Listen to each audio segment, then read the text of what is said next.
ಶ್ರೀ ಪರಂಜ್ಯೋತಿ ಭಗವತಿ ಭಗವಾನರ ಪವಾಡ. ಇದು ತಮಿಳುನಾಡಿನ ಥೇನಿಯ, ಪ್ರಸ್ತುತ ಯುನೈಟೆಡ್ ಕಿಂಗ್ಡಮ್ನ ಮ್ಯಾಂಚೆಸ್ಟರ್ನಲ್ಲಿ ವಾಸಿಸುತ್ತಿರುವ ಯೋಗೀಂತ್ ಕುಮರೇಶನ್ ಎನ್ನುವವರಿಗೆ ಆದಂತಹ ಅನುಭವ. ಅವರು ಹೀಗೆ ಹೇಳುತ್ತಾರೆ: ಪೋಷಕರು ಮತ್ತು ನನ್ನ ಸಹೋದರಿಯ ಜೊತೆ ನಮ್ಮ ಕುಟುಂಬವು 2004ರಲ್ಲಿ ಶ್ರೀ ಪರಂಜ್ಯೋತಿ ಭಗವತಿ ಭಗವಾನರ ಧರ್ಮಕ್ಕೆ ಬಂದೆವು. ಅಂದಿನಿಂದ ನಾವು ನಮ್ಮ ಕುಟುಂಬದಲ್ಲಿ ಬೇಷರತ್ತಾದ ಪ್ರೀತಿ ಮತ್ತು ಆಳವಾದ ಬಾಂಧವ್ಯವನ್ನು ಅನುಭವಿಸುತ್ತಿದ್ದೇವೆ. ಶ್ರೀ ಪರಂಜ್ಯೋತಿ ಭಗವತಿ ಭಗವಾನರು ನಮ್ಮ ಜೀವನದ ಪ್ರತಿಯೊಂದು ಹಂತದಲ್ಲೂ ನಮಗೆ ಮಾರ್ಗದರ್ಶನ ನೀಡುತ್ತಿದ್ದಾರೆ. ವಿಶೇಷವಾಗಿ ನನ್ನ ಆಂತರಿಕ ಸಮಗ್ರತೆಯ ಬಗ್ಗೆ ಅವಲೋಕಿಸಲು ಪ್ರಾರಂಭಿಸಿದ ನಂತರ ಅವರ ಅನೇಕ ಬೋಧನೆಗಳು ಜೀವಂತ ವಾಸ್ತವವಾಗುತ್ತಿರುವುದನ್ನು ನಾನು ವೈಯಕ್ತಿಕವಾಗಿ ನೋಡುತ್ತಿದ್ದೇನೆ. ನನ್ನ ಆರಂಭದ ದಿನಗಳಲ್ಲಿ ನಾನು ಅಭದ್ರತೆಯ ಭಾವನೆಯಿಂದ ಹೋರಾಡುತ್ತಿದ್ದೆ. ಇದರಿಂದಾಗಿ ನನ್ನ ಕಾರ್ಯಕ್ಷಮತೆ ಕಡಿಮೆಯಾಗಿತ್ತು ಮತ್ತು ಉತ್ತಮ ಅವಕಾಶಗಳನ್ನು ಕಳೆದುಕೊಳ್ಳುತ್ತಿದ್ದೆ.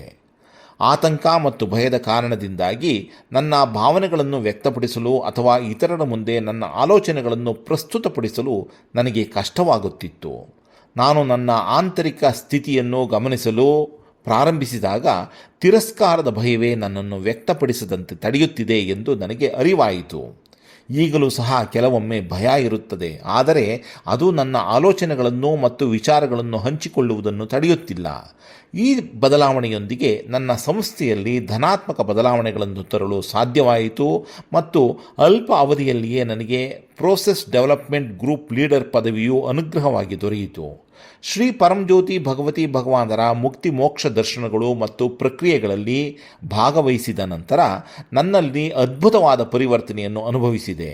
ಆಂತರಿಕ ಸಂಭಾಷಣೆಗಳು ಮತ್ತು ಸಂಘರ್ಷಗಳು ಸಂಪೂರ್ಣವಾಗಿ ಶಮನಗೊಂಡಿವೆ ಮತ್ತು ಈಗ ನಾನು ಆಳವಾದ ಹಾಗೂ ಸ್ಥಿರವಾದ ಆಂತರಿಕ ಶಾಂತಿಯನ್ನು ಅನುಭವಿಸುತ್ತಿದ್ದೇನೆ. ಇದರ ಪರಿಣಾಮವಾಗಿ ನಾನು ನೆಮ್ಮದಿಯಿಂದ ನಿದ್ರಿಸಲು ಸಾಧ್ಯವಾಗುತ್ತಿದೆ ಮತ್ತು ದಿನವಿಡೀ ತಾಜಾತನ ಮತ್ತು ಚೈತನ್ಯದಿಂದ ಇರುತ್ತೇನೆ.